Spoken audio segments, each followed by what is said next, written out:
A KXAN investigation found the federal government's use of immigration enforcement law focuses far more on migrants than the bosses who hire and pay them. This week, on Inside the Investigation, senior investigative producer David Barrere and investigative reporter Matt Grant explain how mass deportations impact the workforce and how law enforcement is increasingly partnering with the federal government to enforce immigration laws through what they call 287G agreements.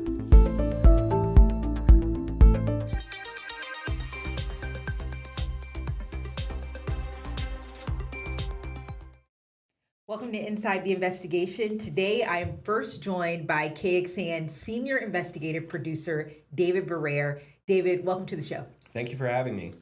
Well, David, you've been looking into these agreements between Immigration and Customs Enforcement and sheriff departments.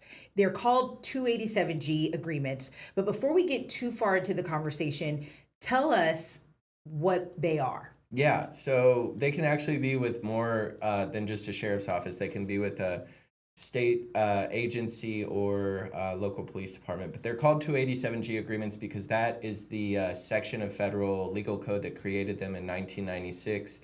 And they essentially allow local law enforcement to assume the duties of federal immigration police or federal immigration officers and carry out some of those duties. I'll go through there's three types of agreements that do a little bit of a different job. So I'll go through those real quick, and I'm going to read off this so that I don't get it wrong. But there's one called the jail enforcement model, and that allows officers to question people in jail. This would typically be sheriff's deputies. Question people in jail, determine their immigration status, put their information into a Homeland Security database, and take statements and even begin the deportation process with an immigration detainer. The second kind of agreement is called a warrant service officer model, and that has a little bit of a narrower scope than the jail enforcement model I just explained. Those officers can identify people as non-citizens during the booking process in jail and refer them to ICE for evaluation and potentially deportation. And they can also serve an ICE administrative warrant for people in custody. And then the third kind is called a task force model. And that is essentially allowing police or sheriff's deputies to assume the duties of immigration officers out in the community while they're doing their normal, in the course of their normal duties. Interesting. Okay. And as you're reporting on this, you traveled to Terrell County to visit the border and talk with that county sheriff. Tell us about what you learned on that trip. Yeah, so we went out to Terrell County. We were invited, or we were allowed to ride along with the sheriff there. His name's Thaddeus Cleveland, or he goes by Thad, Sheriff Cleveland, and he's been the sheriff for a few years, I believe since 2022. It's an interesting place because Terrell County is very sparsely populated. Land-wise, it's about the size of Delaware, and it has like 800 people. Oh, and it's very rugged out there. It straddles the border with Mexico and the Rio Grande. And so it's a place where that sheriff has entered into a 287G agreement. It's also a place on the border where there has been migrants crossing illegally into the United States and sort of trekking across the land there, across some ranches, and then into the United States. And so it's a place where all of this kind of comes together. And he allowed us to go out there. He took us down to a ranch owned by a guy named Cody Carruthers, who also took us around on his ranch, and he has like sheep and goats out there. And he took us to some places where he showed us along his fence that some migrants had come through, cut part of his fence and climbed over. And so we saw all that.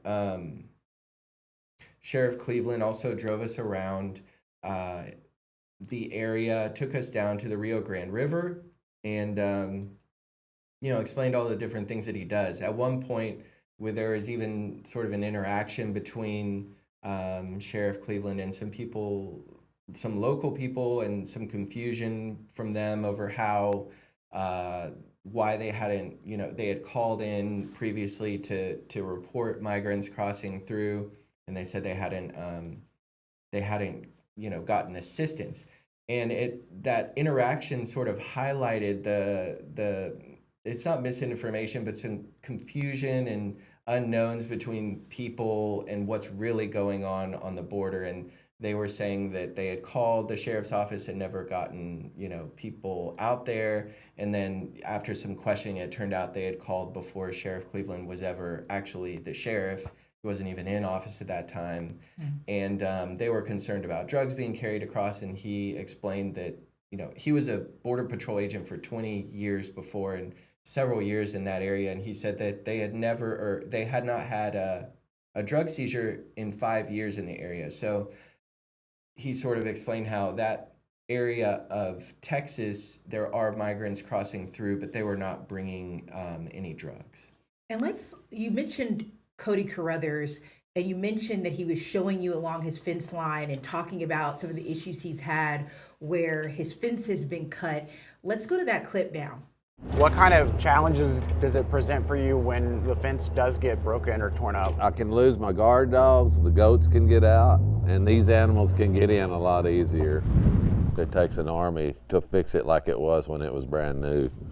And it's just, it's devastating to me, it's heartbreaking.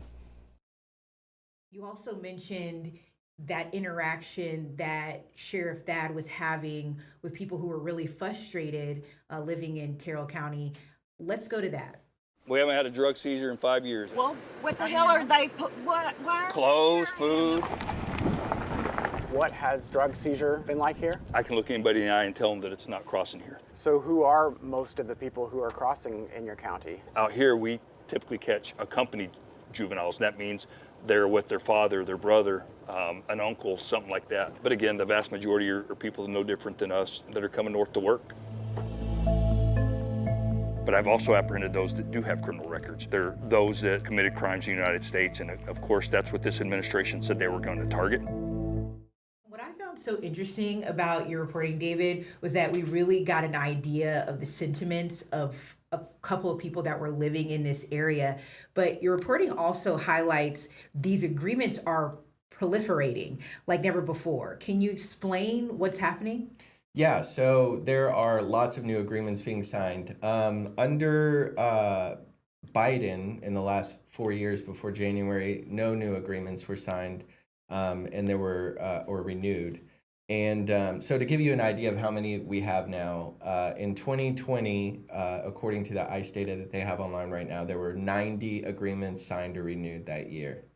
4 years later, in the first 5.5 months of this year, there have been 420 agreements signed or renewed.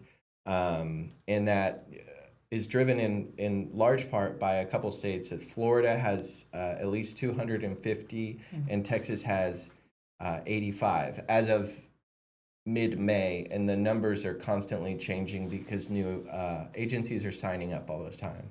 Wow. Why are there so many new agreements? So there's a few reasons. One, a lot of sheriffs and police departments just want to sign on and be part of this immigration effort that Trump, was a big part of Trump's election and being elected to the presidency. There's also some states like Florida and Georgia that have signed laws or created laws that require agencies in certain circumstances to sign these agreements or sign similar agreements that help with federal immigration efforts. So you mentioned earlier that Florida and Texas, they're largely driving this increase in 287G agreements, but there's also a bill filed in the legislature to, it seems like, solidify this or make it a requirement for some areas. Is that right? Yeah, that's right. Here in Texas, there's a bill by State Senator Charles Shortner. He's a Republican out of Georgetown, and his bill requires sheriff's departments in counties with more than 100,000 people to sign these agreements or try to get into one of the agreements, a 287G agreement. And his bill doesn't specify which kind, but it would set that requirement in law. Okay. So a lot of sheriffs in Texas favor these 287G agreements. Are there criticisms of the program? Yeah, there are criticisms of the program. One, I think, and there are even some sheriff's departments that have this concern, is that logistically, financially, to put a sheriff's deputy onto this type of assignment can be a strain on resources. So they have to go out and train. During that time, they're being paid, but they're not at their post. So someone needs to fill the post, and then there's a cost to it. We spoke with several experts that also had separate concerns. The ACLU published a report in 2022 that called this like a broken relic of the past that was racist, that had unproven results and was counterproductive. So their report was pretty harsh about it. We also spoke with an attorney and legal scholar who works at St. Mary's University in San Antonio. Her name's Annie Bright, and she raised concerns about how this could essentially effectively be done and protecting people's constitutional rights to due process. She also raised the concern of racial profiling and law enforcement identifying people because of the way they look. Another person we spoke to was a professor of criminology at University of California in Irvine, Charis Kubrin, and she is a scholar and studies the crossover between undocumented immigrants and crime. And so that's what she studies, and she's written a book about it. And what she looked at in the book and what she explained to us is that she said, I've looked at, all the studies, I've looked at the academic research, and she said there's not a link between undocumented people and a rise in crime or violent crime. And so she said the assumption that you need to enter into these agreements, she called it a devolution of law enforcement, sort of like devolving or pushing the enforcement of these laws from the federal government down to lower level, not state and local level law enforcement. She said it's a flawed assumption to us to say that you have to do that to stop violent crime. And so that was another criticism of it. We're going to take a quick break, and when we get back, investigator Matt Grant is going to join us to talk about the impact of deportations on the Texas economy.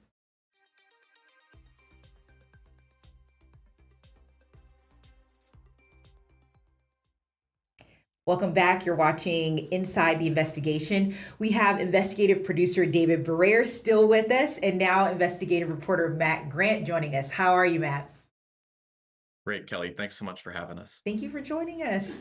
Well, Matt, David, you both have been looking into one aspect of immigration enforcement that's been lacking for decades, and that's punishments for employers who hire undocumented workers. Tell us about what you found. Well, Kelly, we wanted to look at the potential economic impact that these mass deportations could have, and we found that the federal government's use of enforcement efforts have largely focused on going after migrant workers rather than the bosses that hire and pay them. It is illegal in the United States to knowingly hire someone who isn't in the country legally. So we looked at some data from ICE and found that over the last 4 years, looking at labor exploitation cases, out of 3,115 cases total, there were only 84 management level indictments. And Democratic state lawmakers, at least one of them that we showed that we informed that we told about the data that we found, said this is an example of the federal government, going after the migrant workers, saying, to something to the effect of we don't see the CEOs being rounded up. Okay. And David, I want to go to you for this question. I understand ICE got back to you on this, on y'all's story, and I'm curious what they had to say about your findings. That's right. They did provide an email statement after our deadline, and they told us that they consider worksite enforcement a critical component of their immigration enforcement system. They said they use sort of a three-pronged approach: civil enforcement, criminal measures, and then also trying to educate the public and the business community. They also said that it does take, and they acknowledge it does take a substantial amount of evidence to reach the threshold of showing that an employer has knowingly employed unauthorized immigrants. They said here, and I'll read a little bit of their statement directly. Our goal is to protect American jobs, deter employers from knowingly hiring unauthorized workers, and to prevent associated criminal activities such as human trafficking, document fraud, and labor exploitation. So they sent us that, and it does acknowledge a couple parts of our reporting that Matt is explaining, that there's a high threshold to meet to be able to show that an employer has knowingly hired an unauthorized worker. Very interesting. Well, I know immigration is typically a federal issue, but has the state tried to do anything to deter business owners from hiring undocumented workers? Yeah, so Republican Lieutenant Governor Dan Patrick, back when he was a senator in 2009, so rewind a little bit, he filed a bill that would have given the state the authority to strip the business license of companies that knowingly hire undocumented workers. So doing that, paying them under the table to avoid paying state taxes and unemployment insurance. Patrick at the time painted this as a pro-business move, something that would level the playing field, because companies, by hiring cheap labor, he said, had an unfair competitive advantage, and so this would take that away. The business community fought back against it, saying that immigration was something that the federal government should fix, that it shouldn't be on the state level, and that bill never made it out of committee. David and I had reached out to the lieutenant governor's office to ask for comment a couple of times. Why has this bill not been filed again? Does he think it should be? And we did not hear back. And one thing you heard from people concerned about an immigration crackdown would be the impact on the Texas economy. What did they say about that? Well, I spoke with Agriculture Commissioner Sid Miller, and he says, look, the government's just going after criminals right now, and that so far this has not had an impact at all on the economy. It's certainly not on farming, which is what his office oversees. He attributes that mostly to new technology and automation, which he says has lessened the need to hire undocumented immigrants, something he admits he himself has done unknowingly in the past. Do you think that the ongoing deportation efforts will have an impact on Texas's economy?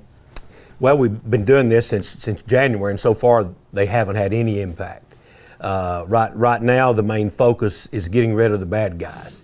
People still think of a farmer as bib overalls and a straw hat chewing on a piece of hay, but we're not that anymore.